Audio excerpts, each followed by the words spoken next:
Anthony Joshua knocks out Francis Ngannou in 2 rounds with a right hand that could have knocked a hole inside of the moon.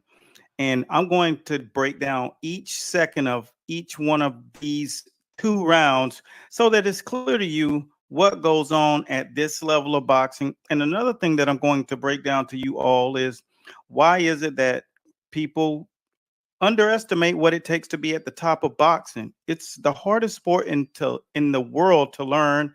That's on record.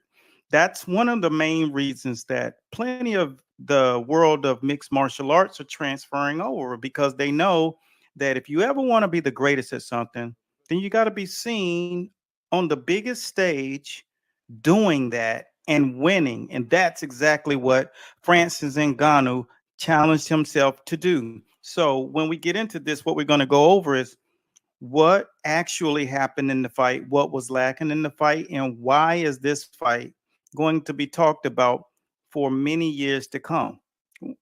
First thing before we get started, I'd like to introduce myself for all of you guys who are going to be new to the channel.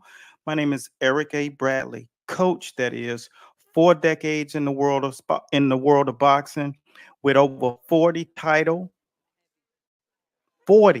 title championship training camps under my belt as advisor, tactician, and all of the above was earned, not taken. And I'm telling you, when you're in the sport of boxing, it's a real thing. So Anthony Joshua, as we broke this thing down, was one of the guys, one of the champions that was actually following our page because we educate fighters and the coaches who are training them. That's what we do. And I've been doing it for a long time. I've written over 30 books on boxing, the sweet science, the masterful science of boxing is nothing to be or there's nothing to shake a stick at. But when you get into the ring with these guys at this level, one thing that you're going to need to understand before you even begin, you have to understand that there are 12 stages to boxing, right?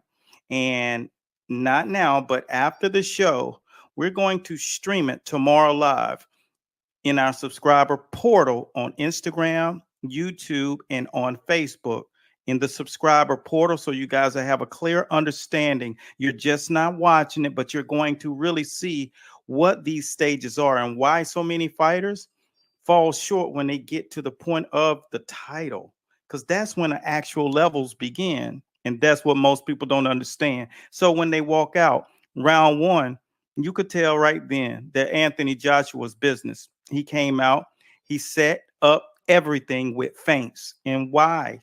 The reason why he threw feints is because he wanted to see exactly what it was that Francis Ngannou was going to bring inside of that boxing ring. And when he did, what he saw that Francis Ngannou was wanting to throw the left hook. Now you can't blame Francis Ngannou for wanting to throw the left hook because that's what worked against Tyson Fury. But the thing about it is Tyson Fury had no idea of what Francis Ngannou had. And so obviously he was going to get exposed and he got caught. And that's what happens when you don't have any data on a guy and you don't respect his cachet inside of the boxing ring. And that's what Tyson Fury did. It wasn't much more than that. And I know everybody got excited, but lo and behold, there's a lot for Francis Ngannou to learn because once he realized that I'm showing my card, see, it's a lot of things that you got to get over whenever you're coming into the boxing ring and you have not been at that level before. And he had not been at that level before. He was actually fighting somebody that had data on him, somebody who was looking at him now as an actual threat. And so when they got into that ring, when they decided this is what it's going to be, you're coming to really take my title for real. I mean, you got a stacked corner. You got Mike Tyson working with you in camp. You really coming for the smoke, so I'm not going to take you light. And that's what Anthony Joshua went into his training camp as. He went into there with that mindset. So what did you do? Whenever a person has a what we call an attribute. And see, that's what Francis Ngannou has. He has an attribute. And what is that attribute? He got decent reflex and he got really, really dense bones. And dense bones create knockouts. Dense bones and bone body dexterity, that training with a lot of wrestling over the course of those years in the UFC, all of that body contact that builds dexterity. That's why you don't want to mess around with a wrestler, and you definitely don't want to box with a boxer. So you're talking about two of the most dangerous sports, bar none. And when you got that as a recipe, when Anthony Joshua went into camp, he's like, all I got to do is see what he's going to do, because I've been in the ring with Klitschko. I've been in the ring with a lot of the top fighters in this era. And when it comes down to it, he's been in the ring with the most dangerous boxer, skill set wise, in Usyk twice. So he's putting 24 rounds in there with him. He did 11 rounds with Klitschko and got him out of there. He's been in the ring and he's lost to Andy Ruiz, who has great hand checking skills. And when you have a fighter of that magnitude giving you that education, you get 19 rounds in there with Andy Ruiz, is somebody that you truly can't sleep on when it comes to getting inside of the ring and having a level of skills that can pay the bills. And so what he did is saw exactly what Francis Ngannou wanted.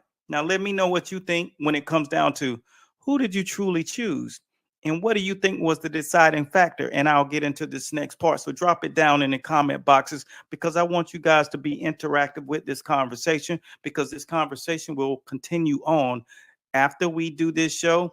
Be expecting a post show tomorrow, and I'm going to post that 12 stages of boxing when it comes down to it.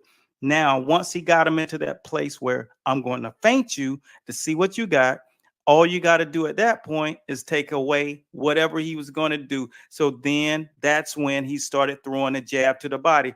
Why did he start throwing the jab to the body? Because he was trying to set up the big right hand. And he did it just like you would do when somebody comes into your gym and they're from another camp and they don't know what level that you operate in.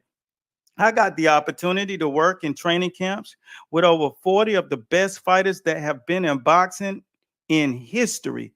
And that's one of the things that you take away from camp.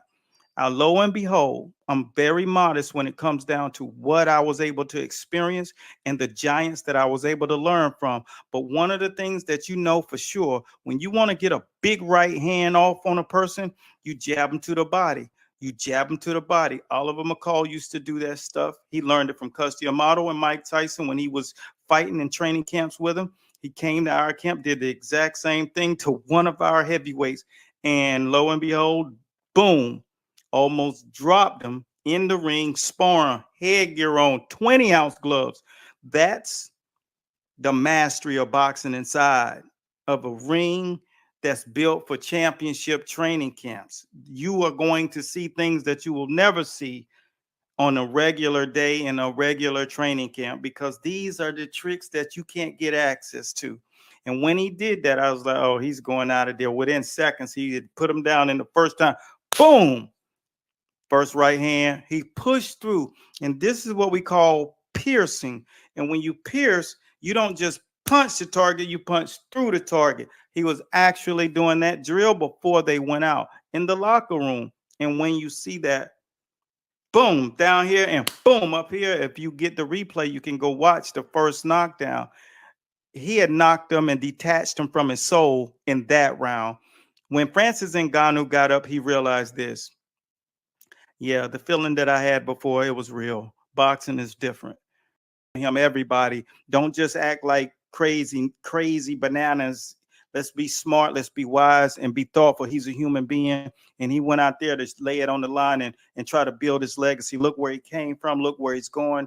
And that's what you got to do if you want to sacrifice and win in the sport of boxing, or anything that you want to win in life. Until next time, Coach Bradley signing out. Be blessed at Godspeed. Peace.